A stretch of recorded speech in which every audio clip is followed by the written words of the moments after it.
Hi guys, this video is about electricity, and then also to understand electricity and how it works, you really need to understand atoms first, because electricity is caused by particles and atoms moving. So we're going to start out by talking about atoms, and then we will talk about how that relates to electricity. So we are going to zoom in on your hand, and we're going to keep zooming in closer and closer until we get to individual atoms. So take a look at your hand.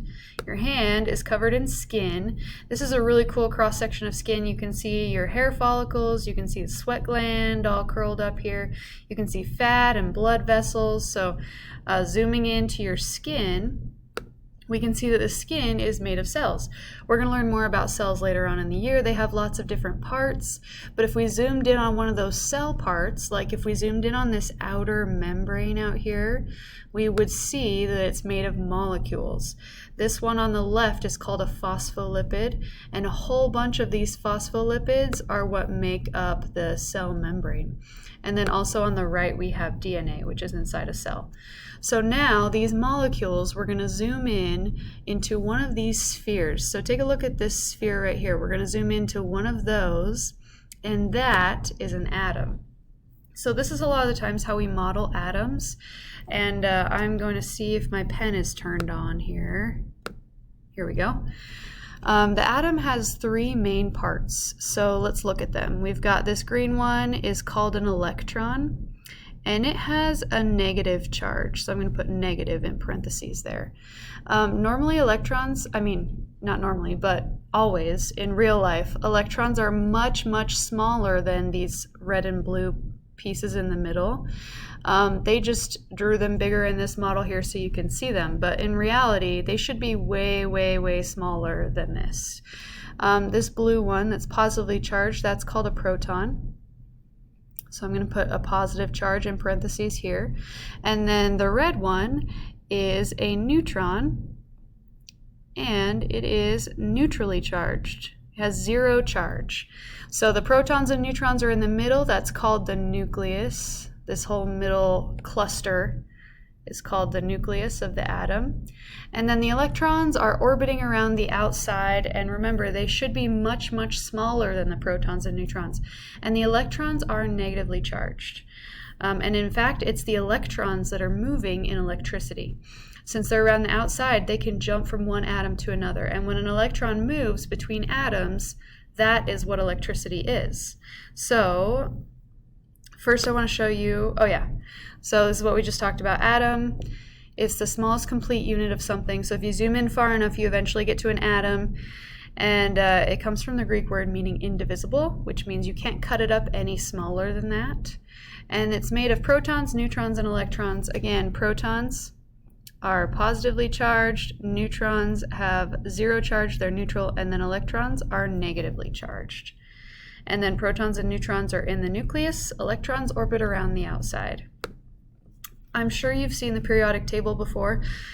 This is how scientists organize all the information they have about different elements, and these are atoms, right? So a hydrogen atom, the periodic table will tell you information about it, like how many protons, neutrons, and electrons it has, right?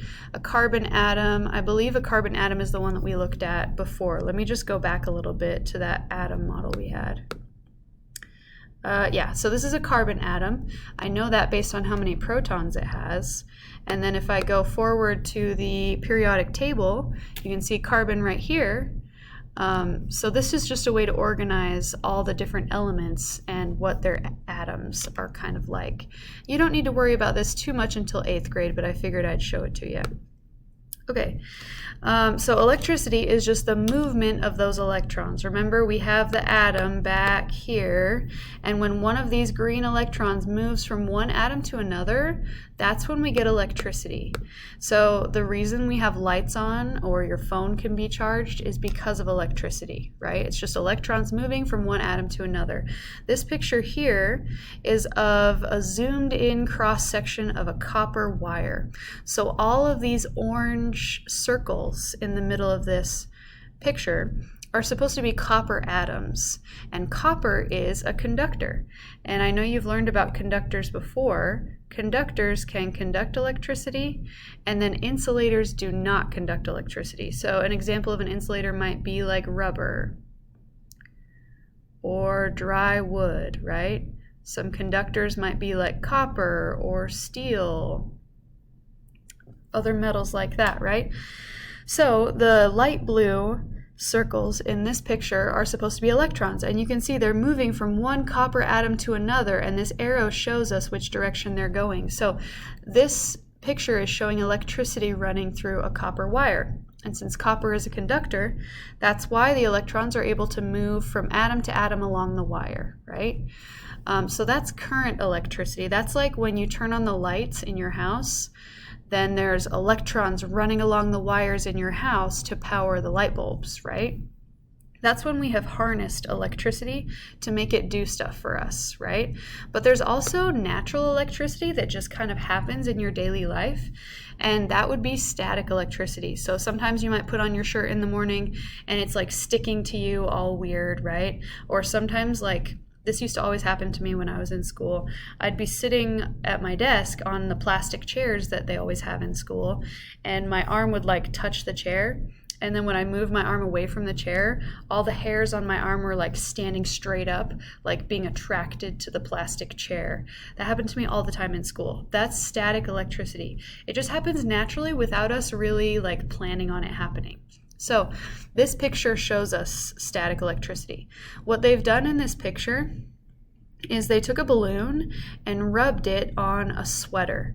Now, some materials naturally give away electrons. They're very giving, like a person on a parade float just throwing candy in the parade, right? That's how wool is, and this is like a wool sweater. So the wool sweater just naturally gives away electrons like crazy. And then this green balloon naturally picks up electrons. The balloon is just naturally very greedy. So when you rub the balloon on the sweater, the balloon steals a bunch of extra electrons from the sweater because the sweater naturally gives them up and the balloon naturally takes them, right? So that's why there's a portion of the sweater. I'm trying to find my mouse. Where is it? Here it is. So there's a portion of the sweater like over here that is mostly positively charged. That's because it gave up its electrons to the balloon. So now the balloon has an overall negative charge and the sweater has an overall mostly positive charge. And positive and negative are attracted to each other. So the balloon is sticking to the sweater because the balloon is mostly negatively charged because it picked up all the electrons, and the sweater is mostly positively charged because it gave away its electrons, right? A similar thing happened over here with the yellow balloon and the wall. So this yellow balloon was also rubbed on the sweater. See, it picked up a whole bunch of negative charges. So overall, this yellow balloon is negatively charged. Now, negative and negative repel each other. So when the balloon with the negative charge is put next to the wall, notice that the negative electrons in the wall, they're kind of like bending away from the balloon because the negative charges are being repelled, right? Well, that exposes these positive charges in the wall. And that's what makes this balloon stick to the wall. If you have a balloon at home and you feel like trying this, totally give it a try. Blow up a balloon. And if you don't have a wool sweater, it's easy to just rub it on your hair. So blow up a balloon, rub it on your hair. Your hair will give electrons to the balloon, and the balloon will be negatively charged. And then you can try and make it stick to the wall, and it'll do this exact thing. It'll repel the negative charges in the wall, exposing the positive charges, and it'll make the balloon stick to the wall. So there's tons of examples of electricity in our everyday lives. And hopefully that was helpful. And remember, electricity is just the movement of electrons. They're being transferred from one atom to another. So hopefully that was helpful. Good luck on the test.